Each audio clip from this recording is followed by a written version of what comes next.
alors lecture bi ngay def ci seen gouvernance de façon globale boo ñu ko doon résumer lan nga ñuy wax lan nga mu jàpp ci 2 ans yi ñoom li ñu def. bon 2 ans yi man li ma ci xalaat bari na. waaw dama ci jukki rek. absolument quelques trucs. tout à fait comme c'est symboliquement anniversaire ou élection am. mais man je pense que 2 ans c'est quasiment 730 jours.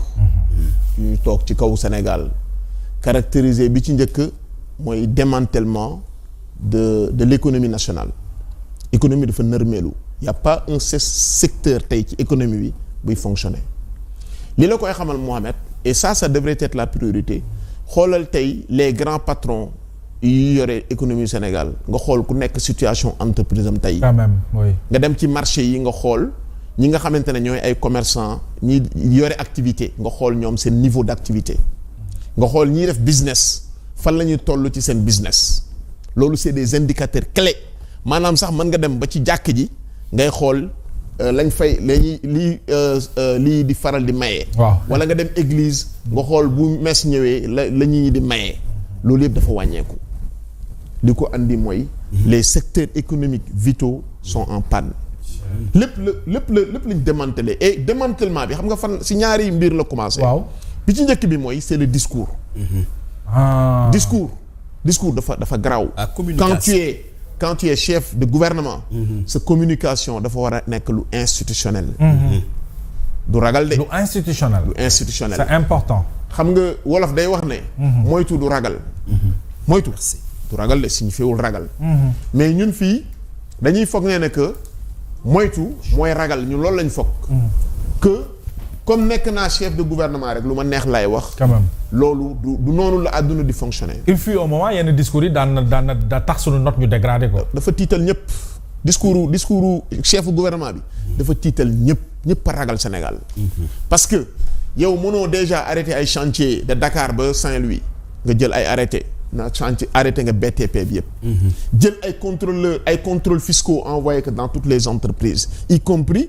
celles yi nga xamante ne ñoo nekk dans le pétrole le cas de Woodside est là. Woodside actuellement état du Sénégal nee na da ko defal lii de 46 milliards la ñu yoreel état du Sénégal ñoom ci liñ non le état du Sénégal wax ne moom la ko yoreel.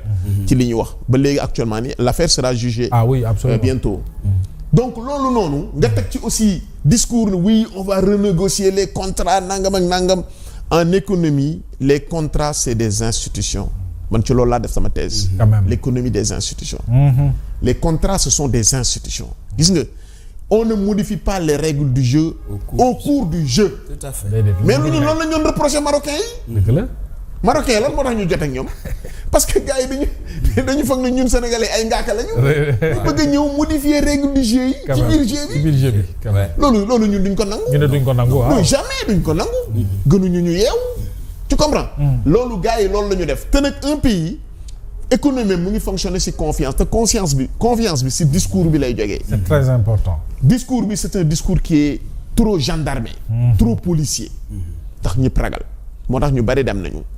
d'accord ñu bari ñu amoon activité aussi réduire nañ seen activité looloo tax chômage bi yokku business bi marché wul. waaw Mohamed un pays. business moo koy fonctionnel. oui demal ci marché yi laa jël chef d'entreprise ñi def restauration. création ñi de def richesse transport waaw. ku nekk mën ça ne fonctionne plus. ku la amel xaalis boo ko woowee mënu la amuma lu ma la fay. dëgg la de. ça ne fonctionne plus. loolu le secteur des médias ñun nërmeel ko. tu as vu ils ont joxe nañu lii des médias aide à la presse. oui en catimini. oui ça aussi kenn yëgu ko. kenn yëgu ko ñu seppi ñii jox ñii te ñii ànd ak ñoom rek la ñu jox. ça aussi c'est déplorable. Oui. donc loolu pour man le démantèlement. de l'économie. mooy li ma njëkk a jàngat ci 2 ans yi. te loolu mën naa ci wax fi ba suba bokk na ci le fait que ñu dégradé suñu rapport ak France. ak Fonds monétaire Banque mondiale. ba dem ba même Côte d'Ivoire gii rek même Côte d'Ivoire sax suñu relation ak ñoom c'est plus au beau fixe. te pourtant tolloon nañu fa nga xamante ne moo tax démb maa ngi toog ak kilifa bu mag mun a man je ne fais pas de politique. dana kilifa bu mag Sénégal. non man du ma def politique mosuma def politique lenn daal laa xam mooy jour vote dinaa dem ma sànni sama carte. waaw ñëwaat toog ak sama njaboot. comme un bon citoyen. man depuis ma nekk xale. mu ne ma j'ai 52 ans mosuma def politique. ci ma vie mosuma dem meeting mosuma dem lii forul ma kenn nii mais daal bu ma gisee ne débat bi lii rek naa dem ma voter. c'est ça mu ne ma mais par contre mu ne ma Macky Sall moment bi muy jógee pouvoir bi. mu ne moment boobu. ñun mënoon nañu am intelligence ñu téewaat ko. parce que Macky Sall moment boobu dafa ñoroon. waaw dafa ñoroon. quand même c'est-à-dire Sénégal produire na un profil ba nga xamante ne. ñor na xom. absolument dañu waroon ñu conserver ko. bu fi toogaatoon 10 ans. pour aller profiter ci moom profiter waat c'est-à-dire réforme yi day gaaw. quand même infrastructure yi day gaaw. lépp day gaaw parce que am na expérience ba nga xamante ne lu mu mënoon def ci ñaari at mën na ko def maintenant 6 mois. quand même mais mu ne ma jeu démocratique bi problème la. élection yi Sénégal désordre lay posé. élection andiwu fi ordre désordre la fi andi. loolu c'est des réflexions yi nga xam ay intellectuels dañ ko am. et sur croissance Souleymane dogguma la. aujourd'hui barki démb la ñuy benn rapport génn ne Sénégal bokkul sax ci top 10 croissance. yi gën a baax ci Afrique. non déglul dixième ba Gambie moo fa nekk. non mais Mohamed pour dire vrai. yenn Gambie Guinée di ñu raw yenn pays di ñu raw. pour dire vrai. il y a 2 ans ou 3 ans on était deuxième au niveau de l'UEMOA. oui maintenant on est dernier. oui. Guinée-Bissau sax moo ñu jiitu. ci biir UEMOA. loolu waxuma ko rapport yi ñoo ko wax. d'accord donc ce qui veut dire que y a un problème. te pourtant ñun léegi la ñu commencé am pétrole. te pourtant pétrole amu fi woon am gaz amu fi woon. donc infrastructure yi. amul benn infrastructure bu ñu fi teg bu bees. en dehors moo tax ma doon laajte léegi dette bi fan lañ ko dugal. ndax président Sall ak loo ko man ànduma ak moom ànduma woon ak moom aussi man je n'ai jamais été de l'APR je suis pas de l'APR. bien sûr mais comparaison moo tax ma koy wax. waaw par exemple tu peux dire que boru Sénégal bi yokku durant son mandat il y a une partie visible ndax déjà bu ñu ne ñun moom bi mu fiy jógee 32 kilomètres la ñu amoon ñun autoroute. bi mu fiy jógee yegg nañ ba 300 kilomètres d'autoroute. loolu fait la. y a quelque chose qui a été fait. y a quelque chose qui a été fait. lu factuel amuñu bi mu fiy ñëw amuñu woon TER. léegi am nañ TER. waaw TER bi yow boo demee Mohamed 7 heures du matin nga dem gaaru Bargny nga taxaw. mënoo jënd billet pour dugg ci. ndax tellement. te loolu c'est toutes les gares. et ça te montre l'utilité du TER. te TER je le rappelle ici ma waxat ko ak yeneen infra BRT bi. le transport public dans le monde est toujours déficitaire. tout à fait. état bi moo koy subventionné. mais ñii comprendre ñu lu bari. dañu naan non TER bi rentable nangam.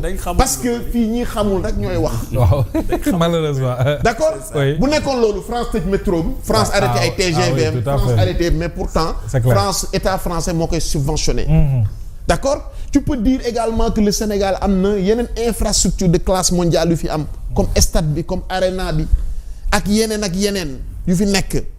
loolu au moins tu te dis que lii def nañu ko. dëgg la tout n'est pas rose. mais lii def nañu ko mais ñoom nee naa la maintenant ça fait plus de 15 000 milliards yu ñu leb comme bor. te gisaguñu concrètement te amagul benn pose de première pierre. quand même ça c'est dommage alors où est passé l'argent maintenant oui. deuxième aspect bi nga xamante ne bëggoon naa ko wax ci bilan bi. oui mooy restriction des libertés. waaw. Mohamed ñaari at yi les libertés fondamentales individuelles ont été largement bafouées. wallaay ba léegi nii ay Badara Gadiaga ay Abdou Nguer sont poursuivis matraqués. xam nga opposants yi ñu ci bari ils croupissent en prison. Maodo Malick Mbaye je lui fais un clin d'œil. Farba Ngom. Madane Sarr. Khadim Ba. et ñoo ñëpp c'est des champions du Sénégal.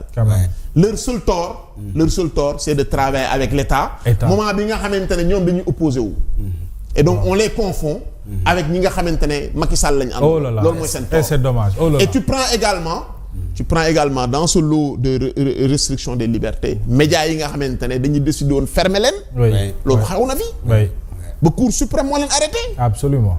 Cour suprême moo arrêté ministre de la communication. ba tey décision bu nu mënta jël ci sunu kaw duñu consulter duñu wax ak ñun déjà seen CNRM bi attaqué nañu ko itam. CNRM bi même chose. am yaakaar ci ñu tas ko. tu comprends donc pour man liberté yi. très bien c'est une ossature fondamentale de notre société. absolument te yow ñoom boo leen mesurer par rapport à ça.